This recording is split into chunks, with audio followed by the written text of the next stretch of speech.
people who think I'm obnoxious now, when my teams have historically lost every single fucking year of my life, watch what happens if they're a contender. Watch what happens if somehow they make deep runs. Thanks for watching. Make sure you subscribe. Let's get into the video. I mean, I can't think of anything. Aaron Rodgers officially a Jet. Whoa! No fucking way. What a day. What a fucking Back day. Seat, Tucker. What did it take? I don't know. I just saw the Barstool Sports. It's official. Here we go. And it's him in the colors. Wow. Here it is. Am I projected on the screen? No, nothing's on the screen. How about that? No. Nothing? No. All right. Packers and Jets have agreed to a mega trade, sending 4-time MVP Aaron Rodgers to the Jets for major compensation. Okay, yeah, there's no numbers on that, but that's what Just major compensation? Yeah. So you guys probably won't have a draft pick for a few years. For like ever. Wow. I really thought, like, just because of the Jets and their name and history and just kind of the way he operates, I was like, this is a leverage play. And when everyone got excited when he was like, I told them this is where I want to be, everyone acted like it was a done deal then. And I was like, that's what you say when you want to, like, put the pressure on the other guys. You know what I mean? That's not what you say when you really want to leave. You just leave. You know, you just make it happen. You don't publicly, like, fuck over their leverage and all that shit. You quietly get it done because that's where you want to go. But, I mean, that is as much of a move as you can do to put you in position to be a contender. I mean, that's like, it's been the one thing they have been missing forever. And now they finally got it. And there's that part of me that's like, you got them too late, or I mean, there's just been this part of me for so long that has been like kind of trashing Aaron Rodgers that it's almost like it's such a mind fuck now to just be like, no, he's a 4-time MVP, he's a Super Bowl winning quarterback, he's the answer, he's the truth, he's all that they need. But the Jets have never been in better position otherwise. Let's see, Jets get Aaron Rodgers, the Packers get the 13th pick, the 2nd round pick, a 6th round pick. I mean, that's like nothing. Yeah, I think that's a no-brainer trade. Bro, that's insane. The heist of the century. Wait, go back again. Let me make sure I'm reading. A first, a second, and a first, a second, a 6th, and another 2nd that might become a 1st if you play 65. So let's say 2 firsts, a 4th, and a 6th is like, I thought was going to be like the starting point that Green Bay would laugh in your face at. Yeah. I mean, they got that deal for like Jamal Adams. There have been guys who have been traded for fucking a haul of picks more than this, who are a fraction of the quarterback Aaron Rodgers is. I guess when you don't have much leverage and they got a pick, the Jets get the. Always the Jets get the fucking. You just swap the first round. So instead of the 13, they get the 15. So that's one. That first round pick is a wash. That is a fucking heist. Joe D with the fucking all-time. This must have been like, we have no shot of moving him anywhere else, and we cannot have him here anymore. And they fucking knew it, because that is a crazy package for a 4-time MVP I mean, I thought they were going to have to give up like current talent. I thought it was going to be a lot of robbing Peter to pay Paul. Like, none of that. So everything stays intact. You keep all your young weapons. You pick 6 minutes later. Yeah. Is it 10 minutes? I forget how long. What the fuck, man? That is, see you later, Zach Wilson. That experiment. See you later. That's done. I don't know, man. I am always so guarded with the Jets. I reached a point, especially here at Barstool, over the years where the Patriots kept winning and the Jets just kept getting worse, that even when there is like even something like this where it's like, get excited, I still am just so cautious about it. But with this defense, the way it's set up, some of the emerging weapons they had, and everybody coming back from injury, you put that together with Aaron Rodgers, it's impossible to say like you're going to win a Super Bowl because it's so fucking hard. But this probably has to be the best chance. Does it make you the best team in the division? I mean, they were winning games last year while running a 3-man rotation for quarterback. Yeah. Like but the Bills are the Bills. The Bills are sick. Yeah, no. I mean, and that's what's fucking. It's a lot like the Mets right now in the NL East, where it's like, oh, you're finally good, and it happens to be in the fucking division that's like the best in the game as well. I feel like, and I feel like the Bills. It's almost like the Bills needed to win. Like your window is only so long with a full team. You know what I mean? Mm-hmm. Like Josh Allen will be around for a while, but they almost took a step back. I feel like, you know what I mean? I actually don't even know. But the division will be stacked, and so it's not going to be easy. But as far as a Jets fan, it's by far the best shot you've ever had, for sure. When does the schedule get announced? That I don't know. Yo, if we get a November 18th or November 19th Jets Bills, that would be nice. You get Jets Bills in Buffalo while we're there for KFC Radio Live. Holy shit, man. I truly did. I did not let myself get excited because I was like, this is the classic Jets fans That's get their dicks hard and for nothing. To be that broken where the GM is publicly saying he's coming here. Did you see that video of him with the boomer sign? Yeah. And it's well, I don't know. It's the GM said it. Dude, I really believe that. I really was like, this. That's when things go bad. That's when it's like, LOL. The Jets are the fucking clowns of the league. Now, all that being said, you still gotta win a Super Bowl with the New York Jets. It's arguably the hardest task in all of sports. What do you think do you think the bar for him is it's hard to say that a New York Jets team is Super Bowl or bust, but people are going to put that on him. Yeah, I think that's fair. With the talent level he's getting. But what's funny is every team is Super Bowl or bust, but particularly when you have a chance and you have a Hall of Fame quarterback, it's Super Bowl or bust.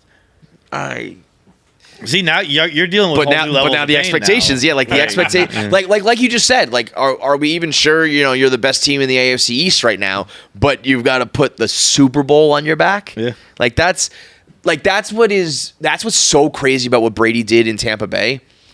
Granted, they had they won however many years ago, but they were not a winning franchise that's always a contender and all that shit.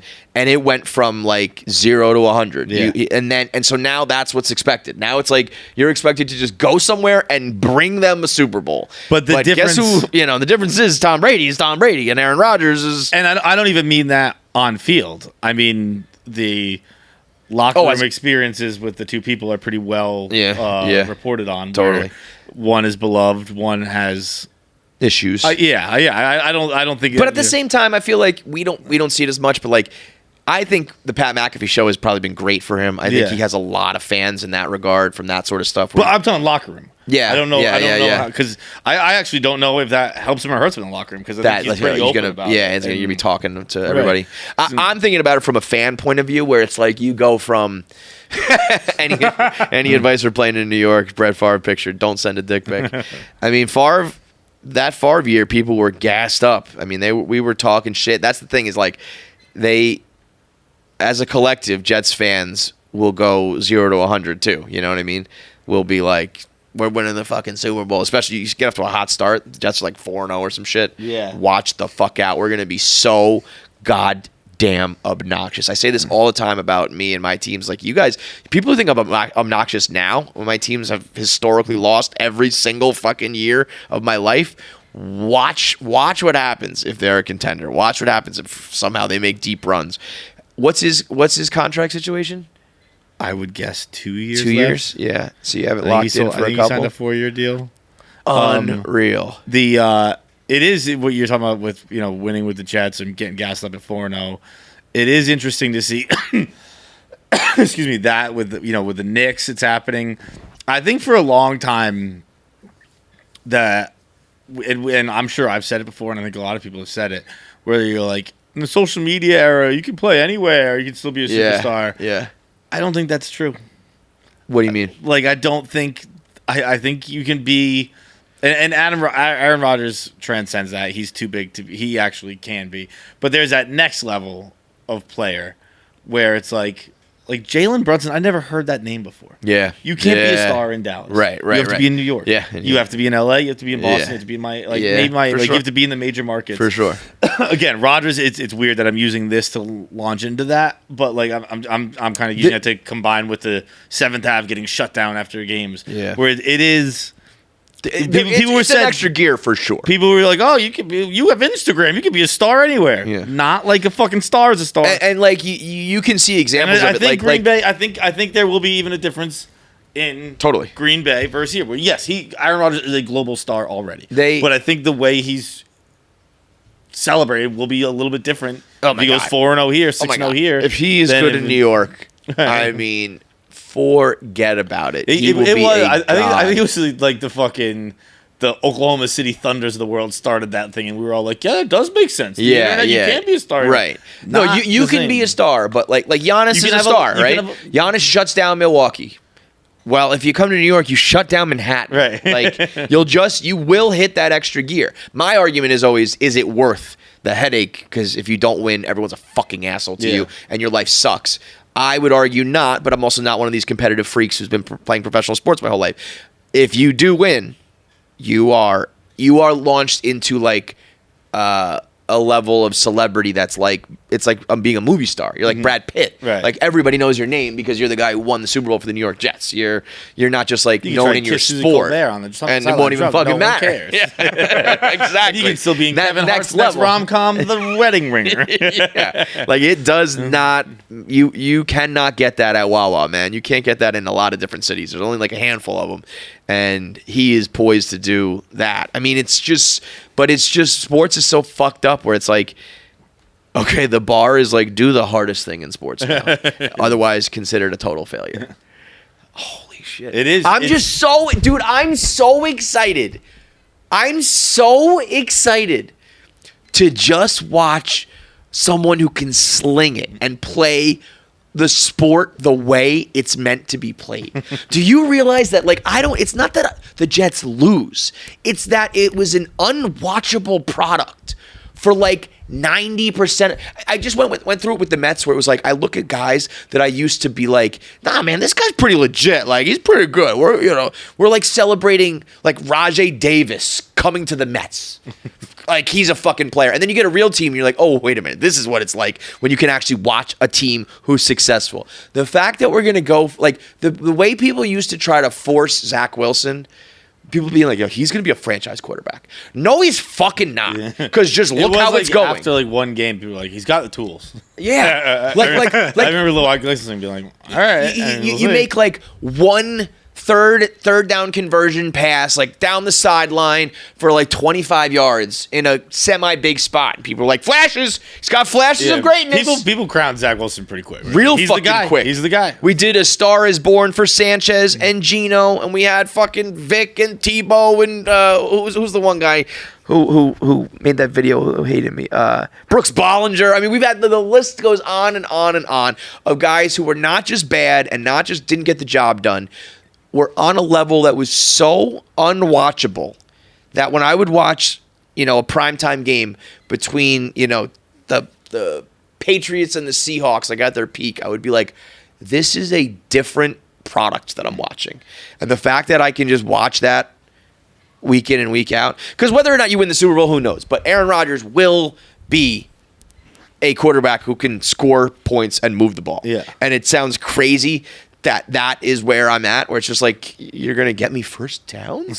But God damn it, if that's not all I've been wishing for. Just like, give me something I can fucking watch and not have to puke over week in and week out. And it's coming for me at like the 11th hour, dude. I was like, I just can't do this anymore as a person. I'm wasting my time. I could be with my kids. I could be doing something productive. There's just no reason for me to give up this huge chunk of my day every week on the weekend. Dude, the Jets suck so bad, we had to make a sketch series to react to them. Yeah. I mean, that was the only thing that kept me going, was like the goddamn Jets was almost like, if you're going to be bad, make sure you're really fucking bad so I can make an episode of my show. And now it's just like, you're going to you're going to watch and they're going to win and they're going to be a contender just like that, you know? That's what's crazy is because this kind of trade is so rare, you know? It's like you either get lucky through the draft or like something crazy like Brady happens. But like how many times is somebody like this even available? You usually just ride off into the sunset. Yeah, nobody wants to go waste their final years with the Jets or whatever, you know? The fact that they built a team, and you can never predict this, but the fact that they built a team and had the opportunity, you get rewarded by building a quality team. He's not going to the Jets if Joe Douglas doesn't build this team to be a winner everywhere else on the field right now, you know? So it's like, you know, you put yourself in a position to be somewhere that a quality player wants to go, and it's like the fact that all that has to line up perfectly. His contract, his desire to leave, his situation with the team and the fans, all lines up with the Jets and everything they've been doing. And they're not ready to bail on. If this happens a year or two earlier, maybe they're like, no, we still got Zach Wilson. Yeah. All of that shit lines up perfectly to happen. And then they work out the deal of the century. As far as unless I'm like reading it wrong or there's more that's not being reported, swapping firsts and giving another conditional first along with a fourth and a sixth is nothing. Because guess what? All of those draft picks from the Jets every year, they don't do shit. I don't get why the Bruins have a lot of their current players are trades. Like your stars are Pasternak and McAvoy. Those are 2 draft picks.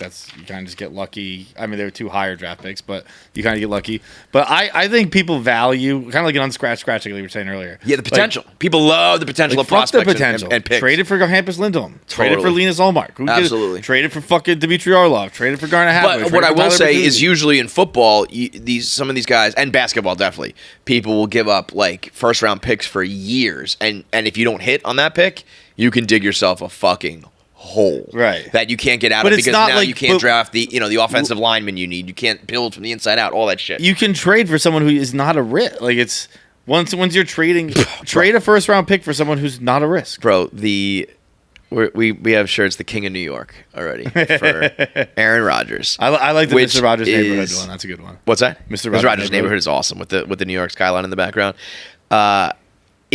It's funny for 2 reasons. Number one, it's like, hey, no pressure, dude. Like, yeah. Number 2, there's nobody to say like, bro, Aaron Rodgers isn't the King of New York. XYZ is the King of New York. Yeah, like with the Jet. Yeah, like Aaron Rodgers is already. He has not played once.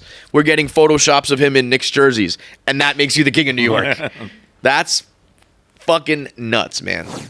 All right, big thanks for watching. If you made it through this whole episode, that means you should be subscribed. There's so many of you out there who watch and don't subscribe, so make sure you are a KFC Radio subscriber. Make sure you get all the content when it drops. Click that button now. I have 9 fingers. I'm still subscribed. It's that easy.